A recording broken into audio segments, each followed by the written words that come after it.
كخواي قرآن فرمي ألم تر كيف فعل ربك بعاد إرم ذات العماد التي لم يخلق مثلها في البلاد فأكثروا فيها الفساد فصب عليهم ربك سوط عذاب إن ربك لبالمرصاد. ديسان هر قوم عاد أفرمي مگر نابيني خواي پروردگار چی بقوم عاد كردوا لشاري إرما كخانوكانيان هموي لسر كولك بنا كردبون كهو طبعا چندين صالين چندها صال هزار صال لبيش إسلامويا كأوان جيشونة أو فني معماريي كهيانا جيشونة أو شاخ هالكولينا جيشونة دروس كردني أو هم قصر قصوري كهيا مولانا وشاخ دروسيان كردوا لقل أو قوتاني كباسم كرد ثروي بشري وثروي مائي وثروي زراعي وثروي حيواني أو أنا هموشتك أنا هبوة أو جا أخوات تفرتو ناشي كردون يعني هموشتك كما هي قوته بدستي أنا وماوة أوان چونك يكم موقفي چي دجمن دارانيان لبيغمبر هود درب الريوة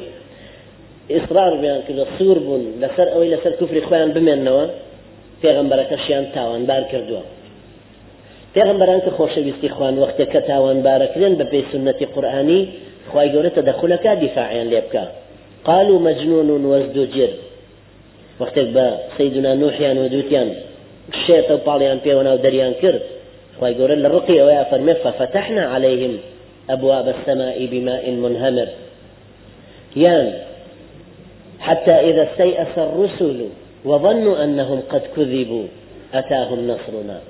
حتى قيشت أورادي كبيغمبر كان مأيوس بون لوي هرشي رنجي كان داونا قيشنا نتيجة ظنوا أنهم قد كذبوا وهذاني إتر خلش التوابة وريان بينا هنا أم بيعمل أو حدها أو استير بلان خواهي پروردگار سركوتني خواهي بيبخشين هروها أو آياتاني ترك أفرمي نتيجي أمتشي الصراعة النتيجي أم بانجوازو تجاوب نبون لقليا فوتاني أوانا فأنجيناه والذين معه برحمة منا وقطعنا دابر الذين كذبوا بآياتنا وما كانوا مؤمنين قطعنا دابرهم يعني ريشكاش من كردن كي الآثار ينوكم إلى تكاني تجهرنا معه بتشيش بعذاب غليظ هروها كأفرمي فأخذتهم الصيحة بالحق فجعلناهم غثاء فبعدا للقوم الظالمين شما اللي كردن وكو غثاء يعني وكو فوشو بلاشو تختو كي سنايلونو أعمانك لا فايق جوغليك درسته لا فايق درسته بدواي هرچيشته لبيشو بالرايدة وهرچيشته كمردوه وكالشي نما ومية كده تصر لقل كفي درياء ديته بيشو يعني وانا بين رخبون شون قومي عاد فوتان 3 صال بارانيان بسران نباري طبعا كان ينوش كبه زراعة كان ينوش كبه خوان توشي بشيوي دين ما راحتي دين أو همو معالم حضارية كهيان بور دور دا تيكتش أو أنها مجاربة في غمركيان فأتنا أقبتو غير هذا شمان بوليكي بعذابك خواهي فأتنا بما تعيدنا إن كنت من الصادقين فرموا أو عذابك لباب ومامي دباب ومامي دواي أو 3 صالة خواهي فرجار فرمي لسوري أحقافة كهرباسي أو أنا أفرمي فلما رأوه عارضا مستقبل أوديتهم وقت عذابك إيمان وابني لدورة وبشيوي هوريك هاتوا قالوا هذا عارض ممطرنا وتيانا وهوريك خلشينا مجدبع وهوريك هاتوا بوما أنا بارينا أباريك بل هو ما استعجلتم به أو أويك فلتان بولي زو بتان قاتي وكو عذابي خواي قول الرقهستاني خواي ريح فيها عذاب أليم تدمر كل شيء بأمر ربها فأصبحوا لا يرى إلا مساكنهم كذلك نجزي القوم المجرمين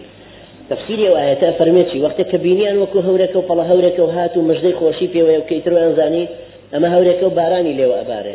بلام كجيش لنزيكيان عذابي خواي پروردگار بو أو بو همو جارك أيانود فأتنا بما تعيدنا إن كنت من الصادقين بلام كهاتا بيشو سيران كر غزبي خواي پروردگارا بايك رشبايكي وندب قوة بهيزة تشبه صوتكي تشبه بروسكي تشبه قوة تدميريكي كده فرمي ريح عاتية يعني وندب بهيزة بقوتها كهاتو تبيشوان بويا لشوينش كي فرمي وما عاد فأهلكوا بريح رشبايكي بهيز صرصر كزور ساردة عاتية يعني شديدة الهبوب اما شلون التلفزيون جاري وهي يبينين اعصار امريكا كلا محيطة ودي بسر كاليفورنيا يكبر تسيركين أو هم زر زيانان ليدا جاري 6 مليار دولار لما ويتشن ساعاتك لو أمريكا قوريك لقل أوياك ولاتي كي بيشكوتو حضاريا زور بقوته لقل أوشا تدمر كل شيء بأمر ربها فأصبحوا لا يرى إلا مساكنهم سيرك ما كان أنهم يبوشوا أمشك أفرمي وأما عاد فأهلكوا بريح صرصر عاتية سخرها عليهم 7 ليال يعني سلطها عليهم حوت الروج حوت شو هشت الروج لسريان ببردوان حسومة متتابعات يعني يكل الدواء يك بفاصلة أو أنك لم شارع أجين خلق سليماني وقتك الرشباء بيه للروجي زستانا كأرز بستويتي شو ساعة قبوة يا بفر بوا بوس بين الرشبان سري هلكا 6 دو تيجيه كلا خلشي بشرتك شلون لقل شلون كان ترى فرقك وكو خواري سليماني لقل قرتي قوي جوار برزا انجا اما اقر بردوان بيع حوت شو هشت الروش بردوان فترى القوم فيها صرعى خلق بيني هموي مردار موتو هموي مردو وكوتوا لو كولانو جادانيا كأنهم أعجاز نخل خاوية علي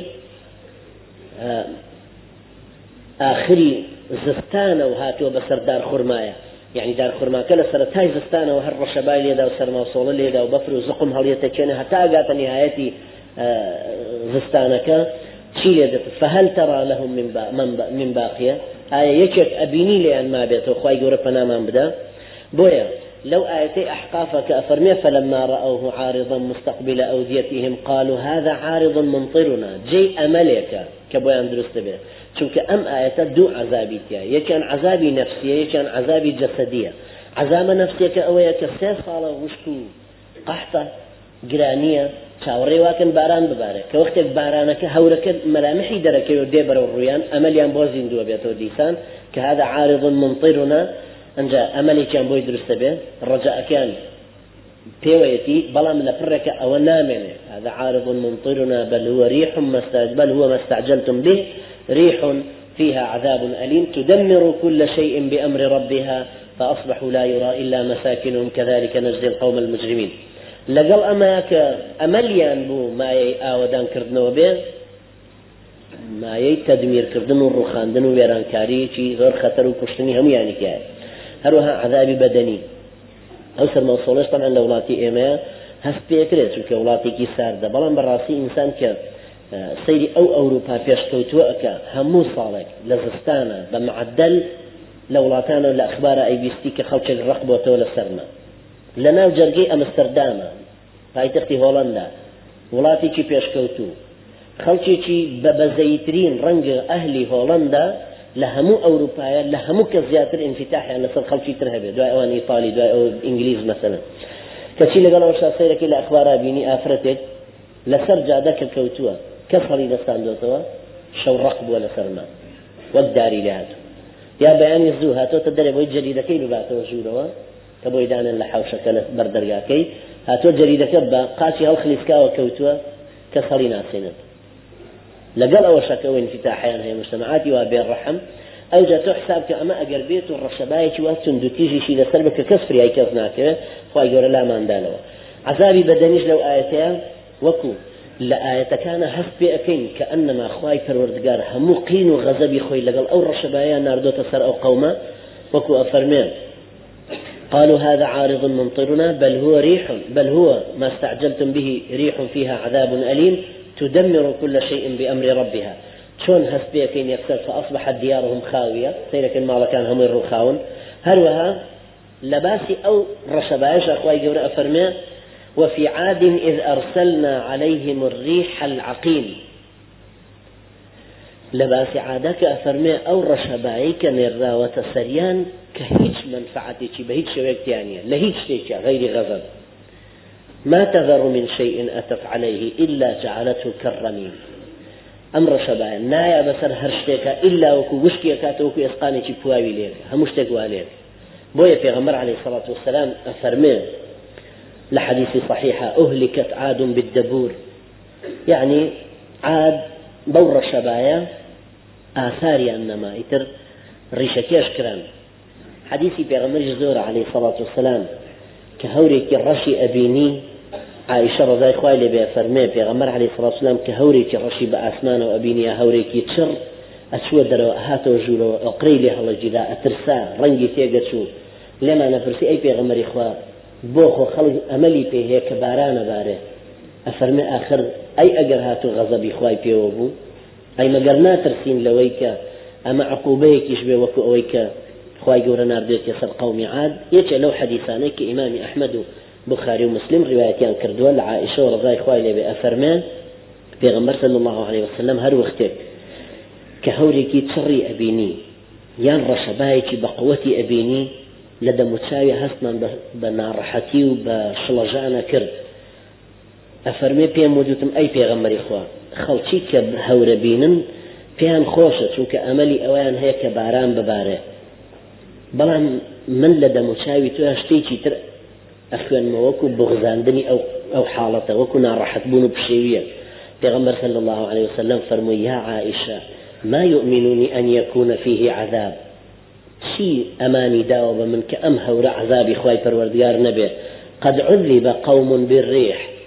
قوم يكهربن رشبائلنا وچونك عذاب دراون فيه وقد رأى قوم العذاب